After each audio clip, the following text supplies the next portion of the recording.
اچھی طرح وضو کرتا ہے۔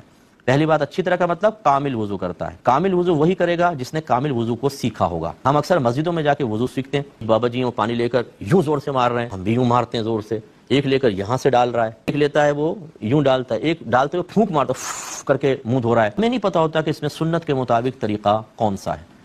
ایک آدمی ہے پورا نلکا کھول کے یوں ہاتھ ڈالے جا رہا ہے، پھر یہ اس کو کر رہا ہے، اور پھر یہ دھونے کے بعد 3 دفعہ یہ جب ہاتھ پورا دھل گیا تو یہ کرنے کی کیا ضرورت ہے؟ 3 دفعہ آپ کیوں کر رہے ہیں؟ کہ سنت ہے؟ کچھ پتہ نہیں، بس بچے دیکھتے ہیں اور سیکھ لیتے ہیں، اور پھر یہی آگے چلتا رہتا ہے۔ اب وہ حتیٰ کہ بوڑھے ہو جاتے ہیں لیکن کبھی کسی عالم دین سے انہوں نے وضو نہیں سیکھا ہوتا، کبھی کسی کو جو صحیح وضو کرنے والا ہے اس کو دکھایا نہیں ہوتا کہ دیکھنا میرا وضو کامل ہے کہ نہیں ہے۔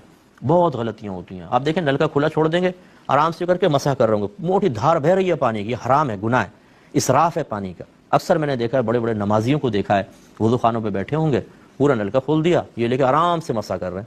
بھئی تھوڑا پانی لیں، نلکے کو بند کر دیں، اس کو ڈالیں، پھر مسح کر لیں، لیکن نہیں سیکھا ہو تو نا۔ تو اچھی طرح یاد رکھیں، بہت سارے لوگ ایسے ہیں جن کو کامل وضو نہیں آتا، اور معذرت کے ساتھ بہت سارے ایسے ہیں جن کو وضو ہی نہیں آتا، کیونکہ یہ جو بال جمنے کی جگہ ہے، عادتاً بال جمتے ہیں یہاں سے لے کر یہ چن کے نیچے تک۔ یہ جو دانت ہیں نیچے والے، ان کو اگر آپ ٹھوک دیں، فرض کر لیں، اور یہ یہاں سے نکل آئیں، بس جہاں سے یہ نکل کر آئیں گے نا، یہاں تک چہرہ ہوتا ہے، یہاں سے لے کر یہاں تک، یہ گردن تک نہیں ہوتا، اور ایک کان کی لو سے لے کر اس کان کی لو تک، اس کو دھونا فرض ہے۔ تو آپ معلوم کر کے دیکھیں، بہت سارے نمازیوں سے، میں خدا نخواستہ کوئی ایسے نہیں کہ کسی کو ڈیگریڈ کرنا چاہتا ہوں، بدتمیزی مت کیجیے گا، لیکن ان سے دھونے اور مسح کرنے کا فرق معلوم کریں۔ دھونا کسے کہتے ہیں، مسح کرنا کسے کہتے ہیں۔ اللہ تعالیٰ نے وضو کے فرائض ذکر کرتے ہوئے 3 چیزوں کو دھونے کا حکم دیا، چہروں کو، کونیوں سمیت دونوں ہاتھ، ٹخنوں سمیت دونوں پیر، لیکن سر کے مسح کا حکم دیا، وَامْسَحُوا بِرُؤُوسِكُمْ۔ کیوں یہ الگ الگ لفظ استعمال ہوئے؟ وہاں دھونا فَاغْسِلُوا، یہاں وَامْسَحُوا، کیوں نہیں دونوں اگر ایک جیسے تھے تو پھر دونوں کو علیحدہ علیحدہ کیوں لفظ بیان کیے؟